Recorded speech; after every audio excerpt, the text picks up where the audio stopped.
옛날에는 이제 이 결핵으로 돌아가신 분들이 참 많았습니다. 예, 한 목사님이 학생 때 결핵에 걸려서 아버지도 어머니도 형제들도 이 고등학교 2학년짜리를 돌보질 않습니다. 이제 아침 식사 시간이 되면 어머니가 아침상을 차려서 문 밖에 두고 얘야 밥상 내왔다 밥 먹어라 그러면 문 열면 아무도 없습니다. 밥상 들여서 밥을 먹는데 밥을 먹는 이유가 밥을 먹어야 약을 먹을 수 있기 때문에 이제 그렇게 하는 거예요. 근데 어느 날 생각하는데 야 이렇게 하다가 내가 죽으면 이 방 안에서 죽으면 누가 내 시체 치우러 들어오겠나.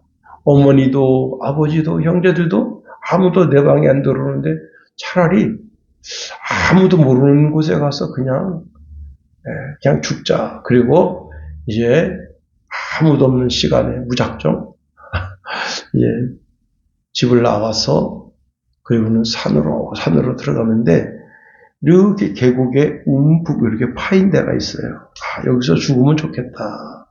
내가 여기서 죽으면 바짝 마른 상태에서 내가 여기서 죽으면 이제 좀 있으면 장마가 나는데 장마가 나면 모래가 와서 내 시체를 덮어주겠지. 그리고 이제 거기서 이렇게 죽기를 기다립니다.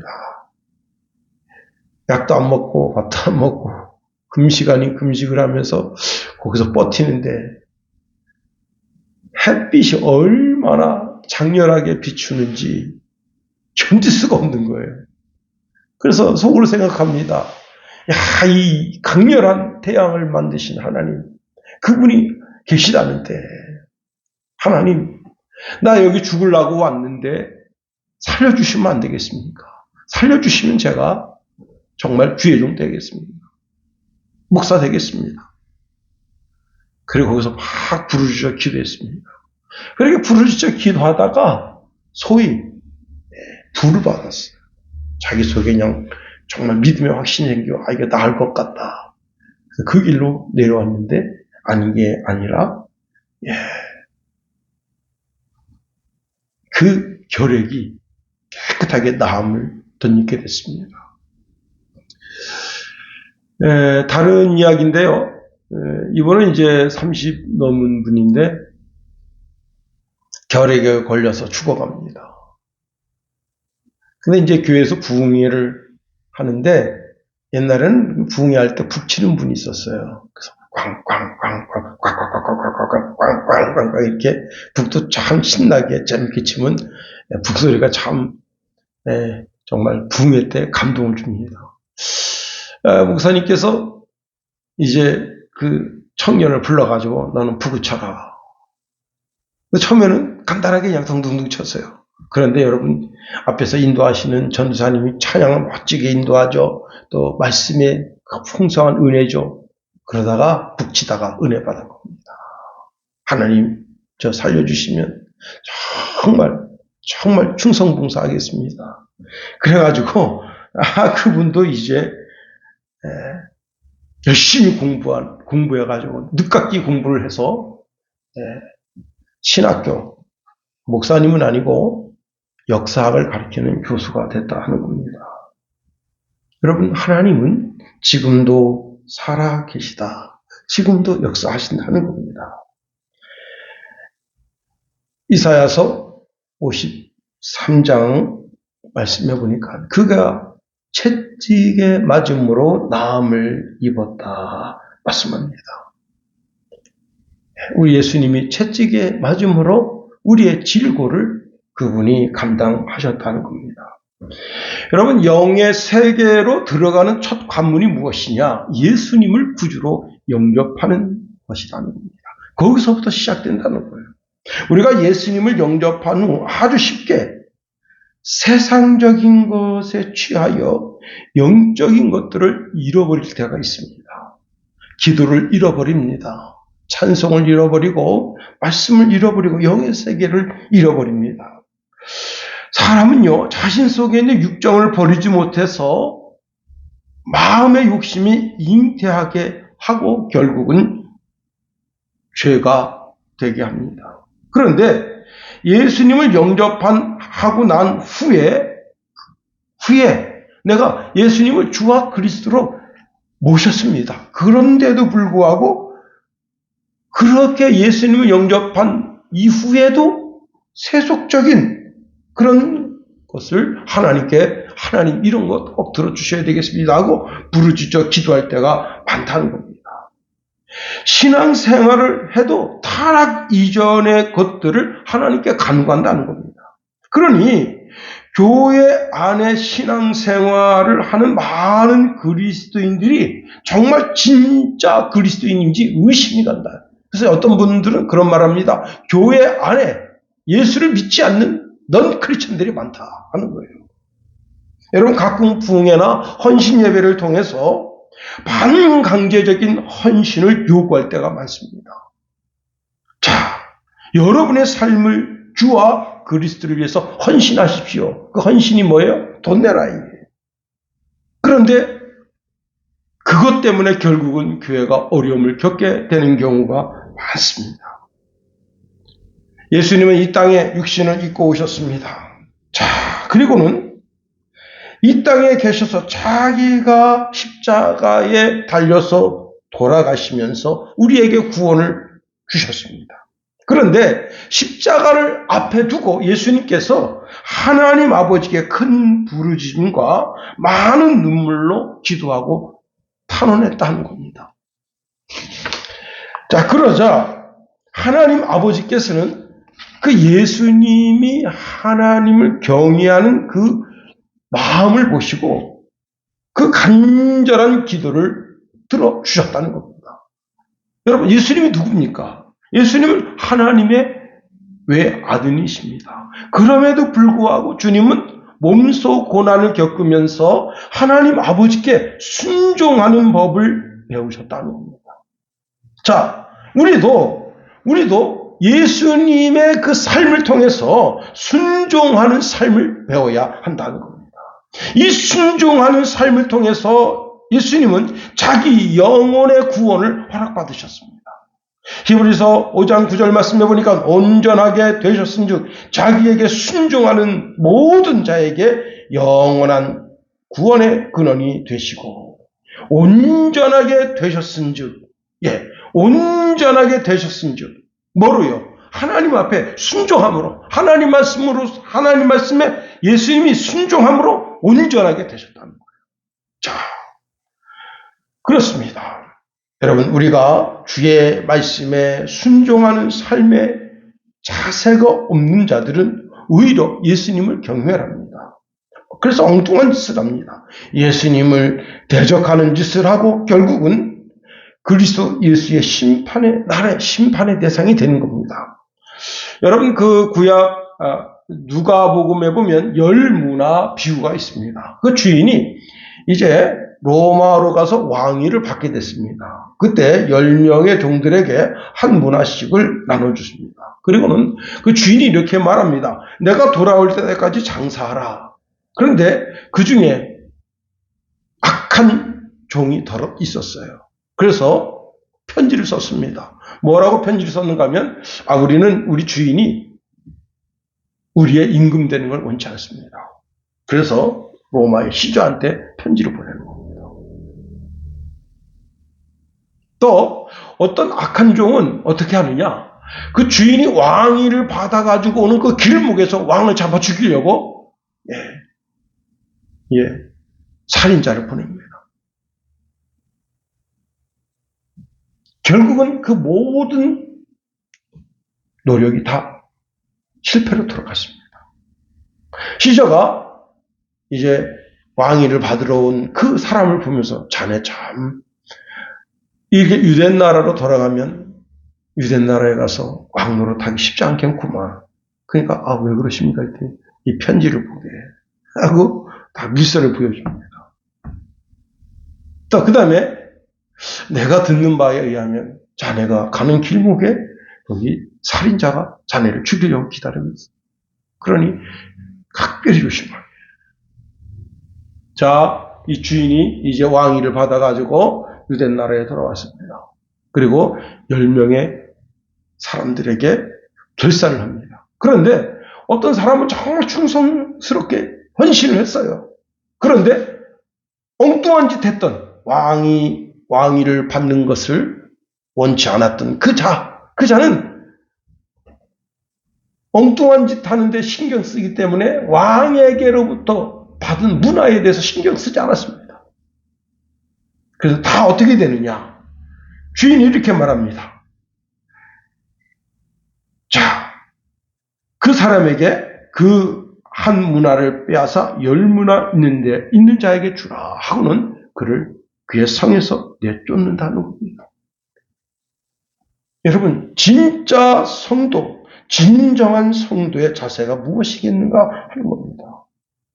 이들은 예수님이 주와 그리스도이심을 고백한 사람들이다 하는 겁니다.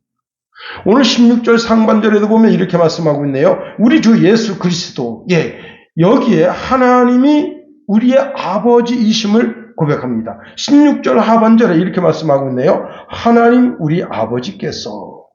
진짜 그리스도인들은 이중 관계를 가지고 있다는 겁니다. 다시 말해서 예수님이 나의 주와 나의 그리스도 되심과 예수님이 십자가에서 흘리신 그 피로 형제 자매된 관계, 그리고 하나님의 은혜로 말미암아 거듭나서 하나님이 나의 아버지 되시는 그 관계, 예수님과의 관계, 하나님 아버지와의 관계, 그 두 관계를 맺고 있는 자들이 성도라 하는 겁니다.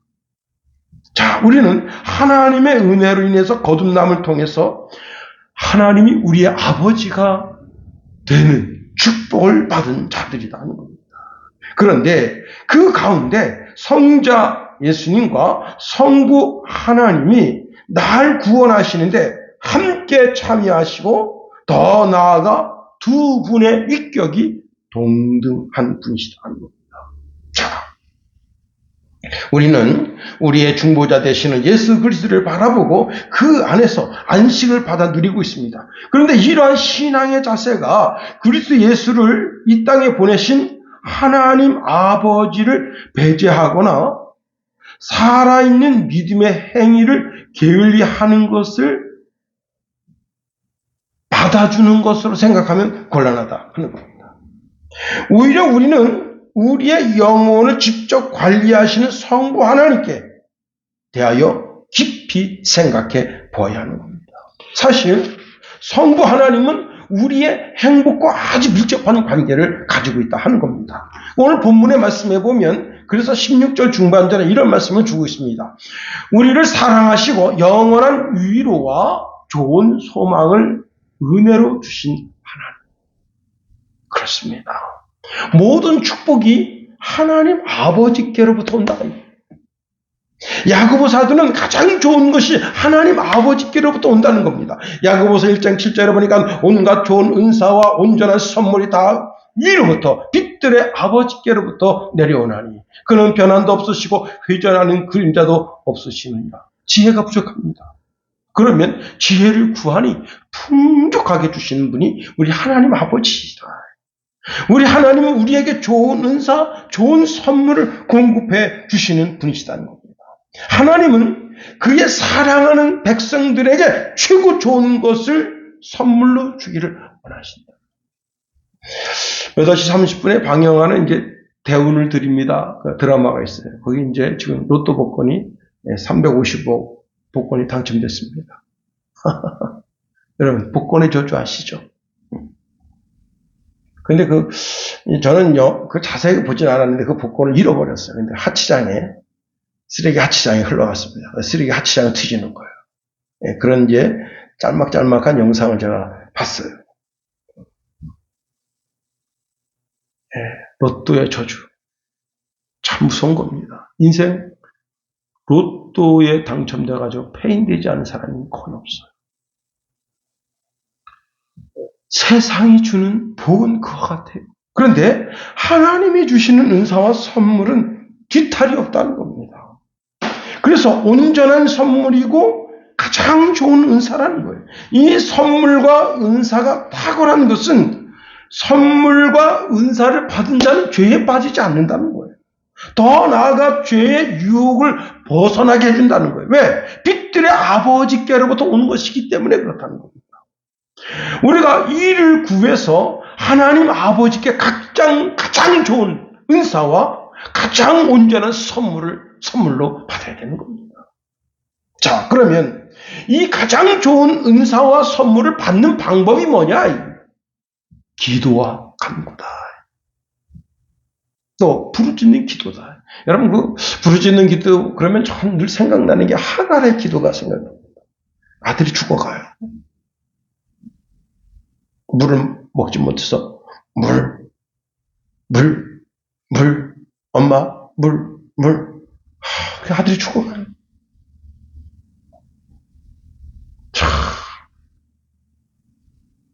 그러니 이 하갈이 그냥 대성통곡합니다.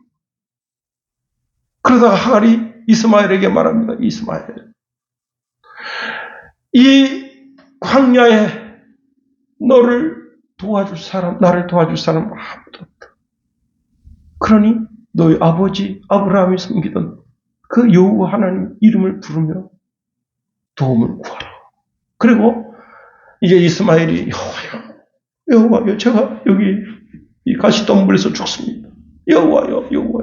하갈도 이제 그 이스마엘이 떨어진 그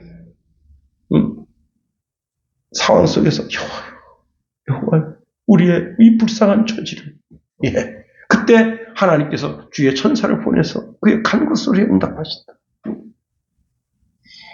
여러분, 에스겔서 36장 37절에 주 여호와께서 이같이 말씀하셨느니라. 그래도 이스라엘 족속이 이같이 자기들에게 이루어 주기를 내게 구하여야 할지라.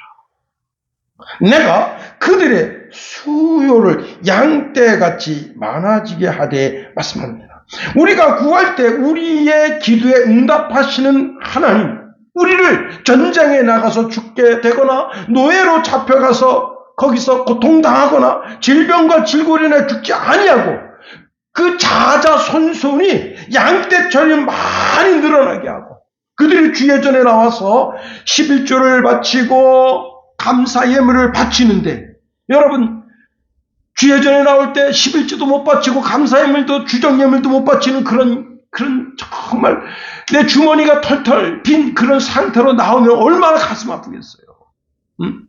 내가 뭔가 드릴 수 있어야 되는데, 그런데 하나님께 부르짖어 간구하며 기도하는 백성들에게는 하나님께서 하나님의 전전에 나올 때 빈손으로 나오지 않게 해주신다는 거예요. 누가 내 집에 뭔가 빌리러 왔어. 쌀 한 톨 빌리러 왔어. 그런데 나도 없어. 그래서 나도 못 주는 거예요. 그런 인생 되지 않게 해주신다는 거예요. 여러분, 이렇게 말씀하시네요. 그 도시와 성읍과 촌락에 부로 상징되는 양떼가 넘쳐나게 해주신다는 거예요.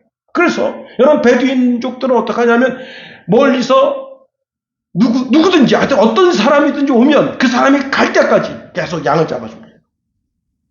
풍성하게 대접을 하는 거예요. 그래서 여러분, 부르짖고 간구하는 그 백성에게 여호와 하나님이 주가 되시고 그 인생의 주관하심을 알게 하고 그의 여호와 하나님을 찬송하고 하나님께 영광 올려드린 삶이 되게 만들어 주신다. 이것이 바로 성도의 삶이다. 여러분, 16절에서 우리의 기도를 받으시는 예수님, 그리고 성부 하나님, 참 귀한, 제가 지난 시간에도 말씀드렸죠. 우리의 간구가 예수 그리스도께서 우리의 중보자가 되시고 우리의 영원한 대제사장이 되셔서 우리의 기도를 받으시고 그 기도를 하나님 앞에 올려드립니다. 자, 데살로니가 교회 성도들은요, 사실은 아주 환난 가운데 약해졌습니다. 그로 인해서 그리스도에 대한 애정도 약해진 거예요. 그럴 때 바울이 이 데살로니가 성도들에게 우리가 섬기는 하나님은 강력한 힘과 무한한 사랑으로 너희를 사랑하고 계시는 분이다. 그렇게 말씀하고 있는 겁니다. 하나님은 전능한 힘과 그 무한한 사랑으로 데살로니가 성도들이 생각하는, 야, 내가 이렇게 막 이런 환난 핍박 속에서 내가 이렇게 내가 너무 약해지는데, 내 신앙이 너무 지저분해지는데, 그럴 때 우리를 사랑하시는 하나님을 생각하라. 여러분, 우리를 사랑하시는, 사실 우리 성경에는 우리를 사랑하시고 이 구절이 하나님 아버지만 우리를 사랑하는 것으로 되어 있지만은, 쉬운 성경에 보면 예수님도 우리를 사랑하시고 하나님 아버지도 우리를 사랑하신다고 표현하고 있습니다. 다시 말하면 전능하신 여호와 하나님께서 그 무한한 능력과 무한한 사랑으로 성도를 사랑하고 계시고, 성자 예수님도 우리를 사랑하시는데 자기 자신을 십자가에 못 박아 모든 물과 피를 쏟아 자기가 어린 양이 되심으로 기꺼이 우리를 위해서 자신의 생명을 살아시키는 그 사랑의 주님을 우리가 보게 되는 겁니다. 그렇습니다. 자, 우리가 좀 더 오늘 본문에 있는 말씀을 통해서 살펴보는 것은 하나님 우리 아버지. 여러분, 우리가 신앙 고백 속에서 하나님이 나의 아버지, 우리들의 아버지 되심을 고백할 때 그분을 통해서 어떻게 해요? 우리를 사랑하시고 영원한 위로와 좋은 소망을 은혜로 주신 하나님 우리 아버지가 되신다 하는 겁니다. 그렇습니다. 여러분, 하나님이야말로 자비와 사랑과 은혜와 긍휼의 원천의 샘 되시는 분인 것을 알아야 됩니다. 그래서 여러분, 하나님의 별명이 있어요. 별명이 뭐냐? 사랑이다. 하나님은 사랑이시다. 요한일서 4장 16절에 보니까 하나님이 우리를 사랑하시는 사랑을 우리가 알고 믿었나니 하나님은 사랑이시라. 한번 따라합시다. 하나님은 사랑이시라. 그렇습니다. 하나님은 사랑이시라. 사랑 안에 거하는 자는 하나님 안에 거하고 하나님도 그의 안에 거하신다 말씀하고 있습니다. 우리가 하나님의 사랑을 받는 자라면 우리는 동일하게 어떻게 사랑하는 자가 되어야 한다는 겁니다. 왜 그런가 하면, 자, 사랑은 하나님의 것이기 때문이다 하는 거예요. 내가 하나님의 사랑을 받고 있다고 하는 것은 사랑이 하나님께로부터 나오고 있음과 동시에 이로 인하여 하나님을 알고 있는 모든 자들과 함께 그 사랑을 공유하도록 명령받고 있다고 하는 겁니다. 그래서 예수님도 우리에게 뭐라 말씀하시죠? 얘들아, 내가 너에게 마지막으로 말한다. 서로 사랑하라. 자, 그러면 하나님의 사랑이 어떻게 나타났느냐? 독생자 예수님을 통해서 나타났다는 겁니다. 하나님이 세상을 이처럼 사랑하사 독생자를 주셨으니 이는 저를 믿는 자마다 멸망치 않고 영생을 얻게 하려 하십니다. 예수님을 이 땅에 보내주셨습니다. 우리의 화목제물이 되게 하셨습니다. 이른에 우리 영혼을 살리셨습니다. 여러분 잘 들으세요. 우리가 하나님을 먼저 사랑한 게 아닙니다. 하나님이 우리를 먼저 사랑하신 거예요. 그래서 우리가 죄로 말미암아 죽은 우리를 살리기 위해서 당신의 아들이신 그리스도 예수를 이 땅에 보내셔서 화목제물이 되게 하십니다. 우리는 이 사랑을 알았습니다. 자, 하나님의 사랑을 알았다는 겁니다. 이 사랑을 깨닫는 자는 하나님을 아는 자다. 하나님의 사랑을 깨닫는 자는 하나님을 아는 자다. 그러니 이렇게 하나님이 보내주신 그리스도 예수로 말미암아 사랑을 받는 우리들은 이 땅에서 어떻게 서로 사랑하는 것이 마땅하다는 겁니다. 역사상 그 누구도 하나님을 본 사람은 없어요. 그런데 우리가 서로 사랑하면 하나님은 사랑이시기 때문에 사랑하는 그 가운데 계시다. 여러분, 우리가 제가 옛날에 성소, 법궤에 대한 말씀드렸잖아요. 두 천사가 이제 이쪽 끝에 있고 이쪽 끝에 있고 이렇게 6날개로 이렇게 하고 있고 두 날개로 이렇게 하고 있고 날개로 발을 가리고 있단 말이에요. 천사가. 근데 요 천사가 여기 있고, 요 천사 여기에 하나님이 계시다. 하나님은 사랑 가운데 거하신다. 사랑 가운데. 예. 그렇습니다.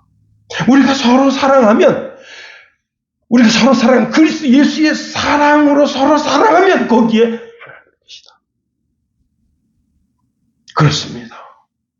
여러분, 더더욱이 우리에게 성령을 주셔서 우리로 하여금 하나님 안에 거하고 하나님이 우리 안에 거하시게 합니다. 누구든지 예수님을 주님이십니다. 하나님의 아들이십니다. 나의 그리스도이십니다. 라고 고백하는 그 사람 안에, 그 사람 마음 가운데 지성소를 삼으시고 거기 거하시는 분이 우리 하나님이시다. 요한일서 4장 15절에 이렇게 말씀하고 있습니다. 누구든지 예수를 하나님의 아들이라 시인하면 하나님이 그의 안에 거하시고 그도 하나님 안에 거하느니라. 여러분, 우리가 은사. 제가 이제 옛날에 철부지 때는 방언의 은사 중에 최고인 줄 알고, 하나님 방언의 은사 좀 주세요. 다른 사람 랄랄랄랄라 하는데, 나는 이거 랄랄라 하는 거 입만 쳐다보고 있고, 그래서 하나님, 고등학교 때, 방언의 은사 주세요. 여러분, 방언의 은사 받고 나니까, 다른, 이제 분별의 은사도 주세요. 자꾸 이렇게 구하는데, 여러분, 은사 중에 가장 큰 은사가 뭐냐? 사랑의 은사입니다. 그런데, 하나님이 주시는 사랑의 은사는 사랑의 은사라고 말할 때 따라오는 게 있어요. 뭐냐? 거룩함입니다. 거룩함. 세상의 사랑은 지저분해. 제가요, 그 유튜브에서 이제 옛날 이야기 하나를 들었습니다. 옛날 이야기 하나 들었는데, 옛날에 아주 진짜 못생겨도 진짜 못생긴 그런 여자가 시집을 왔어요. 근데 그 못생긴 여자를 중신한 사람이 누구냐면 남편의 어머니입니다. 그 남편의 어머니가 동네 이렇게 이제 많은 처녀 아이들이 오가죠. 그런데 그 중에 똑똑한, 그리고 정말 양반집 주수 많아요. 그런데 유독 제일 못생긴 그 처자를 자기 아들의 아내로 삼은 거예요. 그 아들은 그렇게 못생긴 처자를 자기에게 이제 아내로 맞이하게 한 자기 어머니를 아주 못마땅하게 생각합니다. 그래가지고 이 아들이 어떻게 하냐면 이 못생긴 이 자기 아내하고 합방도 안 해요.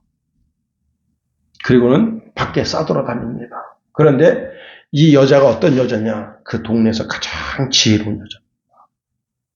똑똑하고 지혜로워요. 공부는 많이 하지 않았지만 똑똑하고 지혜로워요. 그래서 이 아들이 바람기가 있는 걸 알아요. 허풍이 있는 걸 알아요. 그래서 이 아들을 온전하게 잡아줄 걸 생각해요. 그런데 그 집에 누가 있는가 하면 이제 집 곳간을 책임지는 그런 이제 집사가 있어요. 그 집사님이 몰래 재산을 빼돌립니다. 어느 날 사랑채 아범을 찾아 나섰는데 없어요. 아무리 찾아도 없어. 그러다가 사랑채 아범이 머무는 방에 가보니까 자기 집에 있던 금은보가 있잖아요. 그거 다 빼달라 자기 사랑채가 담은 거예요. 장부를 조작해가지고. 그래서 그 사실을 이제 알게 되고 그 사랑채 아범한테 다짐을 받습니다. 다시는 그렇게 하지 않기로. 그런데 사랑채 아범이 요 며느리를 내쫓아야 되겠다. 그래야 이 집 재산을 내가 차지하지. 그래가지고 그 자기 도련님 있잖아요. 장가간 도련님. 그 도련님한테 수닥수닥 돼가지고 저렇게 못생긴 여자 데리고 삽니까?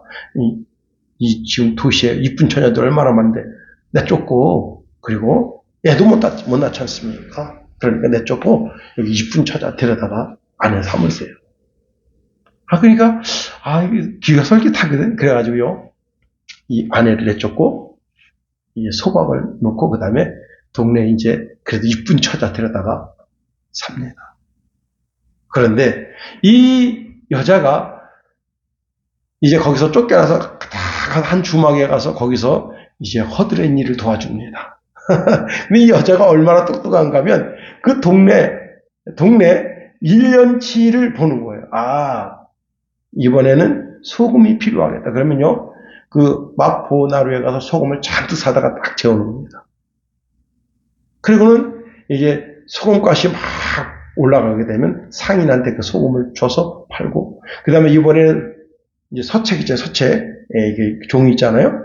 이제 선비들이 막 쓰는 이게 있어야 되겠다. 그래 이게 머리가 비상해 이 여자가. 그래서 돈을 많이 받았어요. 어느 날 자기 서방이 자기 주막에 온 거예요. 근데 완전 거지가 돼서 왔어. 알고 보니까 그 사랑채 그놈이 다 털어먹은 거예요. 그러면서 이제 이 자기 서방이 뭐라 그러는가 하면 내가 조광지처를 벌었는데 조광지처 찾으러 사방팔방 지금 이 팔도로 돌아다닌다. 그래가지고 이 여자가 정말 그 못생긴 그 조광지처를 진짜 찾는가 여러 가지 시험을 했는데 자기를 찾는 게 확실한 걸 알았어요. 그래서 서방님 제가 당신의 조광지처입니다. 그래가지고 이제 돌아왔어요. 돌아왔는데 여기서 주막에서 장사를 해가지고 돈을 어마어마하게 버는 거예요. 응? 근데 그 돈을 다 갖다가 어떻게 했느냐. 은행나무 밑에다 감췄습니다. 그리고 그 남편을 거기서 가르쳤어요. 다시 남편을 가르쳐서 남편이 이제 크게 이렇게 되지는 않았지만 그래도 남편이 성실하게 일해서 밥벌이는 할 정도 돼서 아이들도 꿋꿋하게 키웠습니다. 근데 이 여자가 머리가 똑똑하니까 그 똑똑한 머리를 자식들이 받아가지고 두 아들이 다 이제 이렇게 지방 관리가 됐어요. 어느 날 이 어머니가 두 아들을 데리고 그 은행나무로 갑니다. 얘들아 여기를 봐봐라. 예, 은전을 받기 10만 양이다. 어머니 이렇게 많은 돈이 있는데 왜 우리가 구차하게 그렇게 살았습니까? 돈 의지하지 말고 내 속에 있는 지식, 지혜, 의지해서 살라고. 그래서 내가 정말 어려워서 먹고 살기 정말 어려워서 그때 내가 이거 캐내서 우리가 삶을 형편을 피려고 했지만 그럴 이유가 없었다. 너희 아버지도 성실하게 일하고 너희들도 반듯하게 자라면서 공부를 잘해서 다 이렇게 집안 관리가 되지 않았느냐. 그런 이 돈은 우리가 사회에 놓아주자 하고 사회에 놓아줬다 하는 겁니다. 여러분, 제가 그 이야기를 들으면서 그게 이제 경기도 광주 지역의 어떤 그 촌부가 행한 기록이라 이게 그게 실제 있었던 기록이라. 한 촌부도 그렇게 은혜를 베풀고 자기 남편을 반듯하게 세우고 자녀들을 반듯하게 세우고 그 시대에 정말 힘들고 어려운 사람들을 돕는 그런 정말 용기 있는 그런 일을 하는데 오늘 믿음의 사람, 하나님의 사람들은 하나님께 축복을 받은 그 축복을 나눠주며 살아야죠. 베풀며 살아야죠. 그렇습니다. 여러분, 우리가 혹시 뭐가 부족하면, 용기가 부족하면 하나님께 용기를 달라고 간구해야 되죠. 그렇습니다. 야고보서 1장 5절에 보니까 너희 중에 누구든지 지혜가 부족하거든 모든 사람에게 후히 주시고 꾸짖지 아니하시는 하나님께 구하라. 그리하면 주시리라. 여러분, 우리가 하나님께 나아가서 입을 벌려서 간구해야 된다 하는 겁니다. 여러분의 기도 제목을 내 삶 속에 있어야 될 기도 제목을 구체적으로 놓고 하나님께 기도하라. 우리 하나님이 어떤 하나님이에요? 여러분, 우리가 읽은 16절 중간절에 참 우리 16절 다시 한번 읽어보면 16절 시작. 우리 주 예수 그리스도와 우리를 사랑하시고 영원한 위로와 좋은 소망을 은혜로 주신 하나님 우리 아버지께서 여기 좋은 소망을 은혜로 주신 좋은 것들을 우리에게 주기를 원하시는 그분께 우리가 구해야 된다는 거예요. 지혜가 부족한 사람은 지혜를, 용기가 부족한 사람은 용기를. 여러분, 실제적으로 쌀이 부족한 사람은 쌀을 달라고 하나님께 부르짖어 기도해야 된다는 거예요. 시편 81편 10절에 보니까 이렇게 말씀합니다. 나는 너를 애굽 땅에서 인도하여 낸 여호와 내 하나님이니 내 입을 크게 열라 내가 채우리라 말씀하십니다. 입이 크게 여는 게 뭐예요? 여러분 다윗이 이렇게 보니까 담벼락 밑에 제비집이 있는데 그 제비 새끼들이 입을 쫙쫙 벌려요. 쫙쫙 크게 울면서 쫙쫙 벌리니까 제비 어미가 어디 가서 잠자리 하나 물고 와가지고 그 입 크게 벌리는 놈한테 딱 거죠. 여러분, 우리들은 하나님 앞에 나아가는데 그 보좌의 이름이 있습니다. 그 보좌가 어떤 보좌냐? 은혜의 보좌라는 겁니다. 히브리서 4장 16절에 보니까 그러므로 우리는 긍휼하심을 받고 때를 따라 돕는 은혜를 얻기 위하여 은혜의 보좌 앞에 담대히 나아갈 것이니라. 여러분, 우리가 예배 드리면서 지금 나아갑니다. 은혜의 보좌 앞에 나아가는 거예요. 기도를 통해서 나아갑니다. 은혜의 보좌 앞에 나아가는 거예요. 찬송하며 나아갑니다. 은혜의 보좌 앞에 나아가는 거예요. 헌신하며 나아갑니다. 봉사하며 나아갑니다. 이웃을 돕는 것도, 내 삶의 모든 것도 다 은혜의 보좌 앞에 나아가는 거예요. 또 하나님은 우리에게 은혜의 보좌 앞으로 나오라 명령하십니다. 히브리서 10장 19절에 보니까 그러므로 형제들아 우리가 예수의 피를 힘입어 성수에 들어갈 담력을 얻었나니, 에베소서 3장 12절에 보니까 우리가 그 안에서 그의 믿음으로 말미암아 담대함과 확신을 가지고 하나님께 나아감을 얻느니라. 히브리서 9장 17절에 보니까 율법은 아무것도 온전하게 못할지니 이는 더 좋은 소망이 생기니 이것으로 우리가 하나님께 가까이 가느니라. 그렇습니다. 예수 그리스도를 의지해서 그분의 증거로 말미암아 하나님 앞에 담대히 나간다. 그 야인 시대의 한 테마인데 여러분 김좌진, 김좌진 아들이 누굽니까? 김두한이지. 김두한이가 여러분 공산주의자들 때려 잡는 반공주의자예요.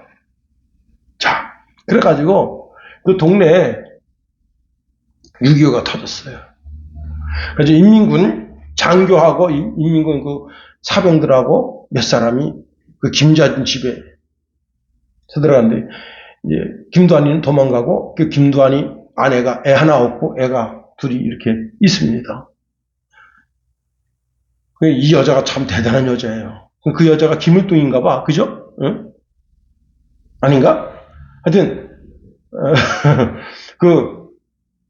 김두한이가 이제 북한 애들이 내려오니까 도망간 거예요. 그 아내가 애를 들쳐안고 막 이렇게 이제 애를 하고 애 둘이서 방에 있는데 인민군 우리나라로 하면 소대장이나 아마 중대장쯤 될 겁니다. 들어와가지고 종갓날 새끼 여기 반동문자라며 딱 그러니까 이 여자가 당신은 우리 집에 와서 이 초상화를 보고 뭘 느끼는 게 없습니까? 그랬더니 이 초상화가 누구요? 김좌진이 누구요? 독립운동가도 모른단 말이며. 그러니까 이 사람이 나 독립운동가 김좌진 그 장군 존경합니다. 동무 갑시다. 근데 이제 동네 빨갱이 뿌라치예요. 이 반동문자 집입니다. 다 물살해야 됩니다. 종갓날 새끼 김좌진 장군이요. 김좌진 장군은 우리나라의 독립을 위해서 헌신하신 분이요. 그분 영정이 있는데 어디서 그따위 소리하고 다 그러고 다 하는 거예요. 여러분 그거 보면서 그날 그 아내도 그 등에 엎여 있는 그 애기도 그 자식들 다 죽을 판이에요. 그 동네 그 빨갱이 프라치에 의해서. 그런데 그 집에 김좌진 장군 초상화 하나 걸렸다고 다 싼 거예요. 여러분 온 인류가 다 죽을 판이야. 그런데 하나님의 은혜를 덧입은. 그런데 그분이 나더러 어떻게 해요? 하나님 보좌 앞으로 나오라고 명령하고 있다는 겁니다. 그러니 우리가 우리의 마음이 우리의 믿음이 연약해지기 전에 하나님 보좌 앞에 담대히 나가야 된다. 우리 심령 가운데 있는 마음의 의심과 두려움 다 내쫓고 여러분, 은혜의 보좌 앞에 나아가야 되는 거예요. 그리고 오늘 본문에 기록되어져 있는 축복의 언어들, 그 언어들 속에 담겨져 있는 하나님의 축복의 보화를 우리가 캐내야 되는 거예요. 여러분, 우리가 겸손히 그리스도 예수를 의지하여 하나님 보좌 앞에 나아갑시다. 우리가 죽어 마땅한 죄인이에요. 죄로 말미암아 더럽혀졌던 그런 죄인입니다. 여러분, 이번에 SKT 난리 났잖아요. 그죠? 3,200만 정도 된다는데 서버에 지금 누가 들어와서 그 짓을 했는지 모르지만 지금 모든 정보가 다 털렸다고 보는 거예요. 그래서 유심 전부 바꾸라 해요. 유심을 바꾸기 전에 뭘 하라? 거기 지금 이게 서버를 털지 못하도록, 내 개인 서버를 털지 못하도록, 어디 가서 전 세계에서 통장을 개설하지 못하도록, 그리고 제2의 핸드폰을 만들지 못하도록 빨리 핸드폰에 걸어두는 거예요. 그런데 SKT에서 그 서버를 딱 뺏어가지고 딱 버렸다. 여러분, 우리가 상한 마음, 죄악으로 더럽혀진 마음 가지고 보좌 앞에 가니 그분께서 우리에게 새 마음, 새 영을 주십니다. 하나님이 우리를 긍휼히 여기시고 무한한 긍휼로 그 풍성한 사랑으로 우리를 덮어주십니다. 사도 베드로는 이런 고백합니다. 무엇보다도 뜨겁게 서로 사랑하십시오. 사랑은 허다한 죄를 덮습니다. 여러분, 우리가 정말 하나님 보좌 앞에 담대히 나아간 사람들은 사랑하는 사람들이다.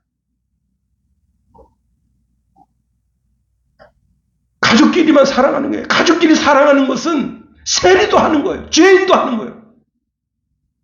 우리는 원수까지도 사랑하는 사랑을 베풀어야 되는 거예요. 제가 그 146번 버스인가요? 그 버스 기사가 버스를 몰고 탁 가는데 한강대교를 딱 건너는데 어떤 여자애가 이제 비를 주룩주룩 맞으면서 신발을 벗었습니다. 딱 보이잖아. 근데 그 앞에 그 대교가 밀려가지고 차들이 천천히 가는 거예요. 그 수많은 사람들이 봤어. 근데 아무도 안 내려. 버스 기사 안 내려. 근데 그분이 예수 믿는 사람이 아니야. 그 버스로 보여지니까 이 부처 이거 있잖아요. 그게 딱 달려있어. 그 사람 버스 세우고 잠깐 쓰겠습니다. 그리고 내려가지고 얘를 확 잡은 거야. 내 딸 같다.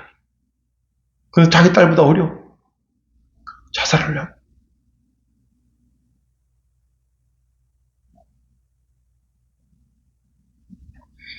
이제 말씀을 마칩니다. 사랑하는 성도 여러분, 우리는 하나님의 사랑받고 있는 존재들이에요. 근데 그 사랑을 흘려보내줘야 되는 거예요. 자꾸 따뜻한 언어로 사랑해주고 그 사람이 어려운 처지에 있을 때 가서 돌아보아주고 사랑을 자꾸 흘려야 되는 거예요.